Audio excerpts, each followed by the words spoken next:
Episode 17। परेशान वेदांत। इवा जब वंश की तस्वीरें देख रही थी तो वंश इवा के पास आया और उससे पूछा, क्या तुम्हें फुटबॉल खेलना पसंद है?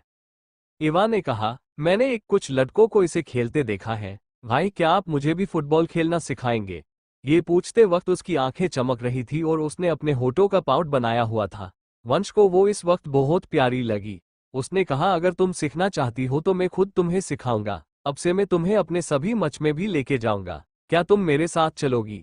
एवा भी वंश की बात सुनकर बहुत खुश हुई। उसने जल्दी से अपना सिर हिलाया। तभी उसने वंश को कहते हुए सुना, लेकिन मेरी एक शर्त है। शर्त के बारे में सुनकर एवा एकटक वंश को देखने लगी कि जैसे आंखों से ही उसे पूछ रही हो कि कैसी शर्त। उसे थोड़ा डर भी लगने लगा। जब वंश ने उसे डरते देखा तो बोला, डरो मत। शर्त यह है कि आज के बाद तुम हमेशा मुझसे अपने दिल की सारी बातें शेयर करोगी। तुम मुझसे कुछ भी नहीं छिपाओगी। इवा, जो कब से उसकी शर्त जानना चाहती थी, उसने उसकी ऐसी शर्त सुनी तो हैरानी से उसे देखने लगी। उसने जोर से कहा, क्या? उसने कभी नहीं सोचा था कि वंश उसके सामने ये शर्त रखेगा। उसकी आंखों में आंसू हो गए, ये सोचकर कि वो अभी तो वंश से मिली, फिर भी वो उसे उसकी अपनी बहन की तरह ट्रीट कर रहा था, उसकी केयर कर रहा था। उसे हमेशा से लगता था कि नेहा एक अच्छी बहन है और वो उससे बहुत अच्छे से पेश आती है। लेकिन अब उसे समझ आ रहा था कि नेहा कभी भी उससे अच्छे से पेश नहीं आई, वो तो बस उसकी ही गलतफहमी थी। अगर पिछले जीवन में वो इतनी भोली नहीं होती तो उसे नेहा का असली चेहरा पहले ही पता चल जाता। लेकिन उसने कभी भी नेहा पर शक नहीं किया। वो हमेशा मुझे एक बेवकूफ समझ रही होगी।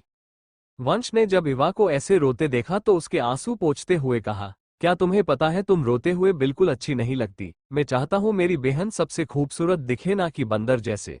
वंश को इतना तो समझ आ गया था कि इवा के अतीत में उसके साथ कुछ बुरा हुआ है, इसलिए वो अपने तरफ से उसे जितना हो सके कन्फर्ट कर रहा था ताकि वो खुद ही उससे सारी बातें शेयर करे। वो दोनों कुछ देर तक ऐसे ही एक दूसरे से बातें करते रहे। वंश ने इवा की कुछ तस्वीरें खींची और किसी को भेज दी। एक बड़े से घर के स्टडी रूम में एक टेबल पर एक लड़का बैठा था। वो अपने लैपटॉप पर कुछ काम कर रहा था। काम करते वक्त उसके चेहरे पर सीरियस एक्सप्रेशन नजर आ रहे थे। वैसे वो दिखने में काफी हैंडसम लग रहा था। अगर कोई लड़की उसे ऐसे देखे तो उसके पीछे पागल हो जाए। वो कोई और नहीं, वंश के बड़े पापा का बड़ा बेटा विराट था। विराट अपना काम कर रहा था कि तभी स्टडी रूम का दरवाजा जोर से धक्का देकर खुला और उसमें से एक और लड़का अंदर आ गया। वो बहुत हड़बड़ी में लग रहा था और उसके हाथ में फोन था। लड़का अंदर आया और सीधे विराट से बोला, भाई, क्या आपने अपना फोन देखा? वंश भाई का मैसेज आया है। भाई, वंश भाई हमारे साथ ऐसा कैसे कर सकते हैं? उन्होंने हमें बताया भी नहीं। मैं अभी वहां जाना चाहता हूँ। भाई चलो ना मेरे साथ, मुझे उससे मिलना है। उस लड़के ने एक ही सांस में अपनी सारी बात कह दी। भागकर आने से और जोर से बोलने से उसकी सांस फूल रही थी। विराट जल्दी से खुशी से खड़ा हुआ और उस लड़के को शांत करते हुए बोला, वेद शांत हो जाओ। उसने उसे एक कुर्सी पर बिठाया और पानी का ग्लास उसके आगे करते हुए बोला, शांत हो जाओ, पहले थोड़ा पानी पी लो। उसने उस लड़के को अपने हाथ से पानी पिलाया। पानी पिलाते वक्त उसके चेहरे पर उस लड़के को लेकर चिंता साफ झलक रही थी। दरअसल जो लड़का अंदर आया वो कोई और नहीं, घर का सबसे छोटा बच्चा वेदांत है। वेदांत जब से पैदा हुआ है तभी से उसे हार्ट प्रॉब्लम है। अगर वो थोड़ा सा भी पैनिक करे तो उसे सांस लेने में प्रॉब्लम होती है। जब घरवालों को उसकी कंडीशन का पता चला तो उन्होंने बेस्ट डॉक्टर से उसका इलाज किया। लेकिन डॉक्टर का कहना है कि उसका ऑपरेशन इतनी कम उम्र में नहीं हो सकता, वरना ऑपरेशन सक्सेस होने के चांस कम हो जाएंगे।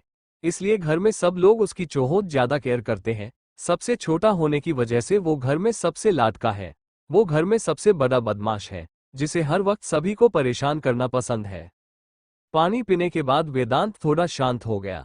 तब विराट बोला, अब शांति से बताओ क्या बात है? क्या किया वंश ने? तुम्हें कहाँ जाना है? मुझे तुम्हारी एक भी बात समझ नहीं आई। भाई, पहले आप अपना व्हाट्सएप चेक करो। हमारे ग्रुप पर वंश भाई ने मैसेज किया है। इन तीनों भाइयों का व्हाट्सएप पर एक ग्रुप है जहां वो तीनों एक दूसरे को बात शेयर करते हैं। वंश ने इवा की कुछ तस्वीरें उस ग्रुप पर भेजी थी। वेद, जो उस वक्त अपने बेड पर सोते हुए अपने फोन पर गेम खेल रहा था, तभी उसने देखा कि वंश ने कोई मैसेज भेजा है। उसने जल्दी से व्हाट्सएप खोला और मैसेज देखने लगा। जब उसने मैसेज में इवा की तस्वीरें देखी तो उसे इवा अपनी तरह ही क्यूट लगी। लेकिन तभी उसने नीचे वंश का मैसेज पढ़ा, जिसे पढ़कर उसे शौक लगा और वो जल्दी से विराट के पास भागा।